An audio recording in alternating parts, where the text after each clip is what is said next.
দিয়ে হবে না এই কাজ, এত জলদি হয়? এর থেকে বেশি 2 হাত বেশি জল, মানে একটা নিচু জায়গা ফুলে গেছে জলটা।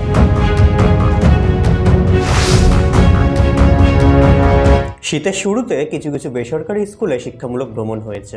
দিন কয়েক আগে মুর্শিদাবাদের 2টি বেসরকারি স্কুল তাদের পড়ুয়াদের নিয়ে ভ্রমণ করেছে বোলপুর ও হাজারদুয়ারি।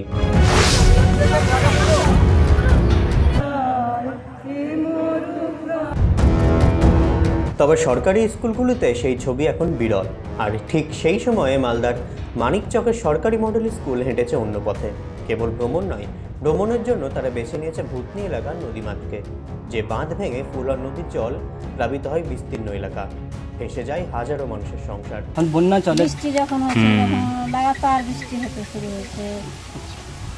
আচ্ছা, যখন বন্যা চলে আপনাদের এখানে জল জমে যায়, তখন আপনারা কোথায় যান? এই তো বাদে উঠে বাদে উঠতে হয়।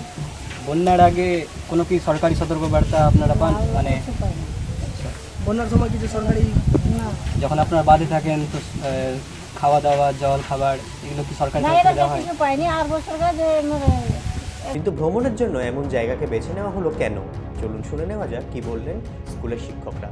আসলে আমাদের প্রথাগত ক্লাসরুমের মধ্যে অনেক কিছুই শেখানো যায় না। তত্ত্বগতভাবে যেগুলো আমরা বলি সেগুলো হাতে কলমে চাক্ষুষ না করতে পারলে বাচ্চাদের ততটা হৃদয়গ্রাহী হয়ে ওঠে না। আজ আমরা মানিকচক ব্লকের একটি খুব গুরুত্বপূর্ণ ভৌগোলিক স্থান ভ্রমণ করলাম বাচ্চাদেরকে নিয়ে।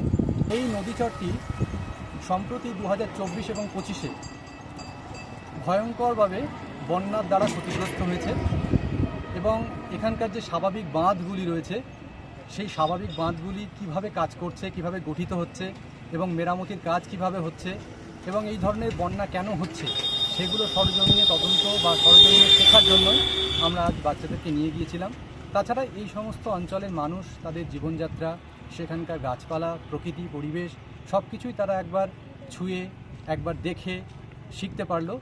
এই সুযোগটা তাদেরকে আমরা করে দিতে পেরেছি। কি বলছেন ভাঙনগ্রস্ত মানুষ শোনাবো আপনাদের। হ্যাঁ, মানে এইখান থেকে জল উঁচু থেকে জল আসছে, ওই দিক থেকে তো আসছে। হিরণপুর থেকে। এখানে এদিকে নিকাশ নাই, 2 হাত গেল ফুলে, পাবলিক ঘর টর সব ডুবে গেল, তখন বাচ্চা কেটে দিল। জল বের করার জল বের করে। এবার এই দিক থেকে জল ঢুকলো। হ্যাঁ, এবার শুনে নেব স্কুলের পড়ুয়াদের বক্তব্য। আজকে আমরা ক্লাসরুম ছেড়ে ভূতনি প্লাবন এলাকা বেড়াতে গিয়েছিলাম এবং কিছু শিক্ষণীয়মূলক সেখানে আমরা জিনিস দেখতে পাই এবং সেগুলো আমরা সার্ভে করতে গিয়েছিলাম। আমাদের 14 তারিখে একটা প্রোগ্রাম আছে, সায়েন্স কংগ্রেস। সেই প্রোগ্রামের জন্যই আমরা একটা চার্ট তৈরি করছি। সেই চার্টের জন্যই আমরা বিভিন্ন জিনিস সেখানকার মানুষের কাছে জানি এবং সেই তথ্য বিশেষে আমরা চার্টটি তৈরি করি। হ্যাঁ, মানে তথ্য যদি আমরা বিষয়গুলো দেখি তাহলে আমরা আরো বেশি ভালোভাবে সেগুলো চার্টে উপস্থাপন করব। তোমাদের আজকের বিষয় কি ছিল? কোন বিষয়ে আজকের অভিজ্ঞতা ছিল? ওই নদী বাঁধটা কিভাবে ভাঙলো, সেখানকার জনবসতি যারা ওখানে বাস করেন তাদের কি ক্ষতি হয়েছে, তাদের মুখ থেকে বাস্তব অভিজ্ঞতাটা শুনলাম, বুঝতে পারলাম যে তারা কতটা কষ্টে ছিল সেই সময়। সুনিতা, মুর্শিদাবাদের সর্বকালের সেরা এবং ঐতিহাসিক বস্ত্র প্রতিষ্ঠান।